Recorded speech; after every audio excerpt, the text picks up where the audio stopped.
Hello, I am Xarkun, and this is World of Warships Legends.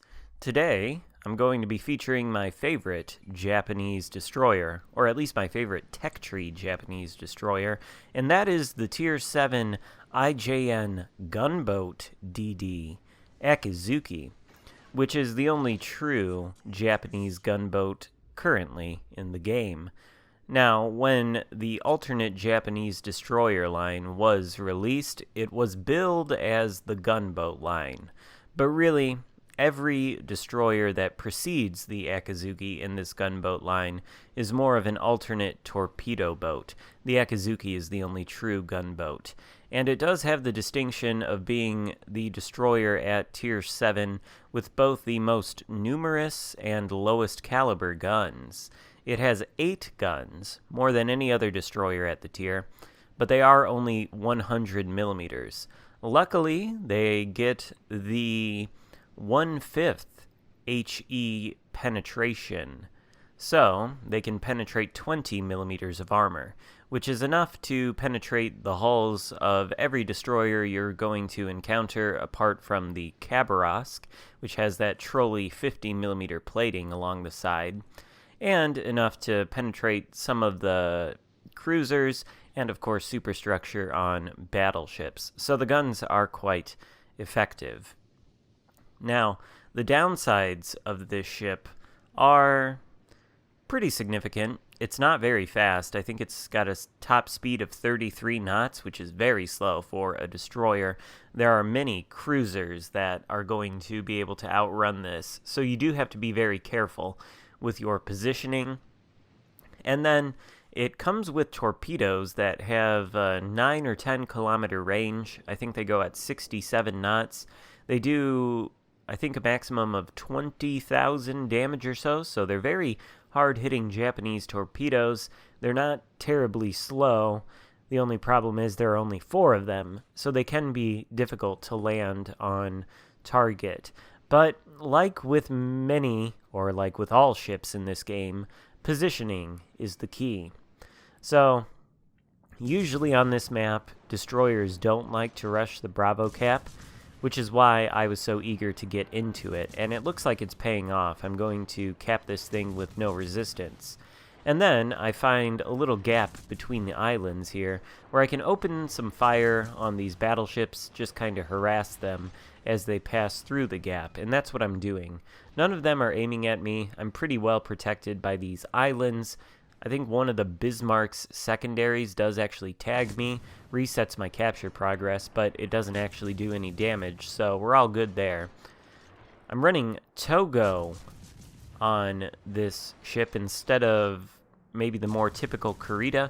Reason for that is because in Togo's first row of skills, he has one that buffs the fire chance, bringing it up from 5% to 7%.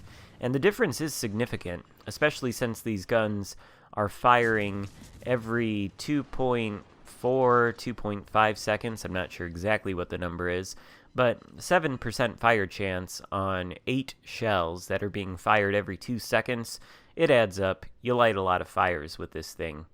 We've captured the Bravo cap now, though, and our team has secured Charlie. Looks like the enemy push is being concentrated toward Alpha, and this game is heavy on destroyers. So the surface ships, there's not a lot of them, and they are spotted, so of course they're going to be shot at by all of our surface ships. Now, people have said that it's difficult to use the torpedoes effectively on the Akizuki, and that is kind of why I wanted to feature this game, because yes, it is difficult, but in order to use these torpedoes effectively, you really have to be aware of what the enemy is doing, and it helps to have experience in all ship classes. If you're going to play a destroyer, you should probably have extensive experience in a battleship, because then you can kind of predict what the battleship is doing. Like this Jean Bart, he's sailing in a straight line. Why?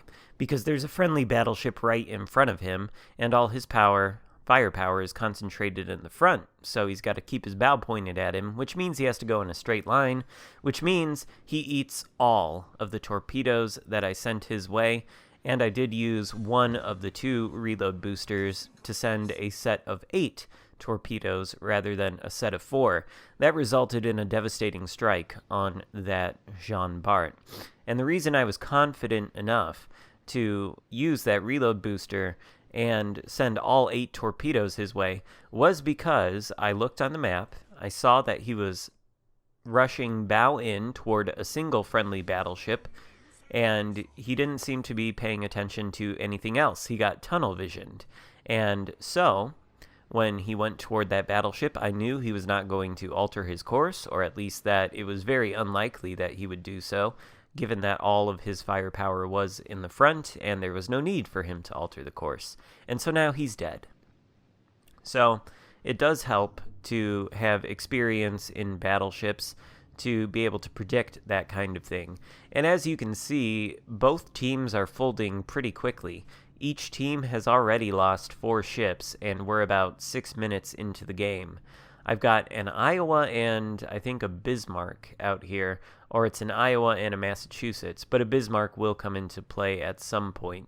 So I'm just sort of deciding what I want to do. I'm thinking, what are these battleships going to do? Well, they're going to start pushing toward the caps that we hold. Now, there is basically nothing between the battleships and the caps aside from me. So I did launch a set of torpedoes at the Iowa. However, that was a mistake. The Iowa did slow down momentarily, inexplicably too. I'm not sure why he did, because I don't think he's actually in range to shoot any of my teammates. So all of these torpedoes are going to miss both the Iowa and the Massachusetts. And had I been a little bit more patient and waited, I potentially could have hit this Iowa as he started going full speed.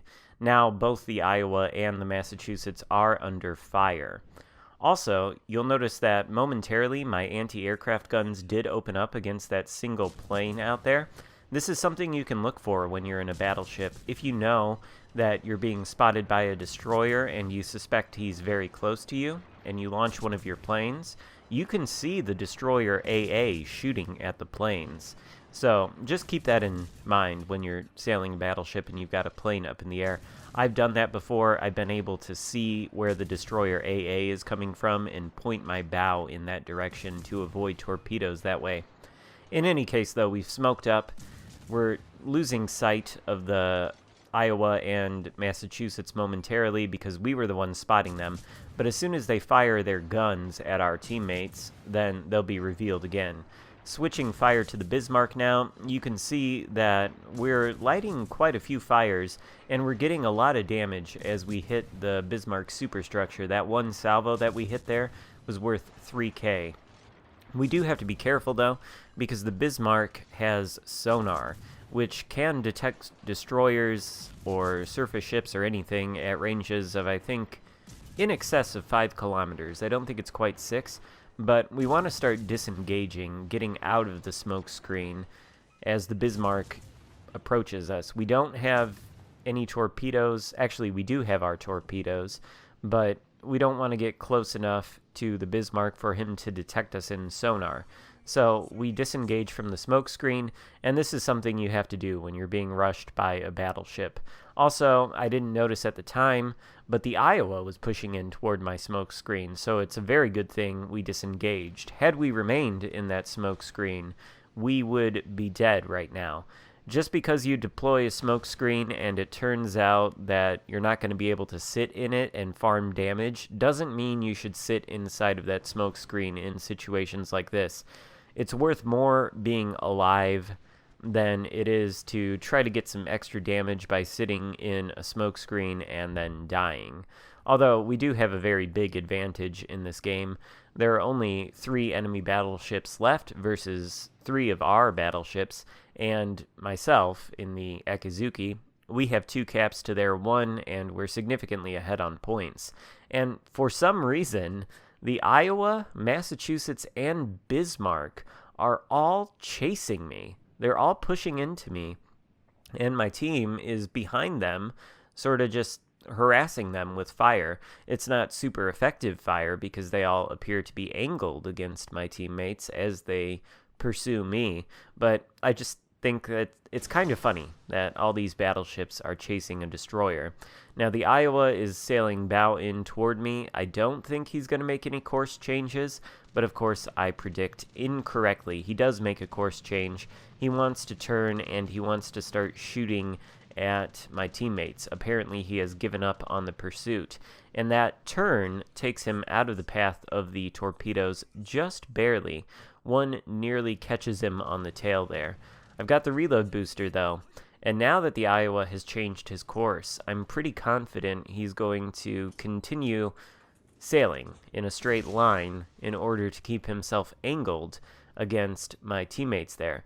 So I do pop the reload booster, and I do launch the second set of torps, confident that it is likely to hit, or at least we're likely to get one hit on this Iowa, who really can't afford to turn again, because doing so would mean giving up a favorable angle to my teammates and taking a lot of damage from them.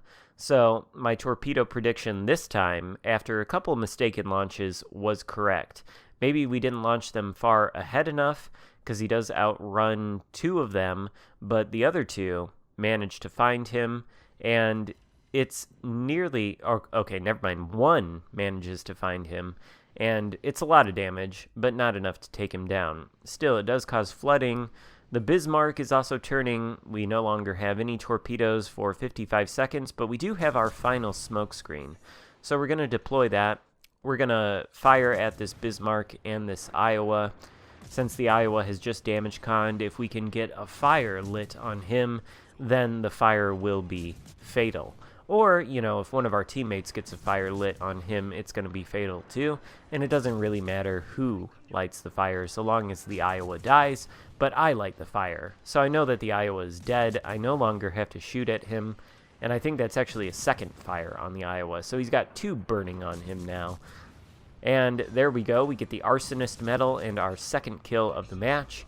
That just leaves the Bismarck, who is again rushing my smokescreen, trying and failing to blind fire me. And so this game is pretty much wrapped up. There's another fire too, by the way. This is why I run Togo. I find I get a lot more fires with this build. But it's just a matter of seconds before the Bismarck goes down and the game ends with our victory. So we're going to finish with nearly 150,000 damage, and hopefully there's a good example of how to position the Akizuki effectively and use its torpedoes. Again, it helps if you have experience in battleships. So I hope you liked the video. If so, give it a thumbs up, and thank you so much for watching. I'll see you next time. Goodbye.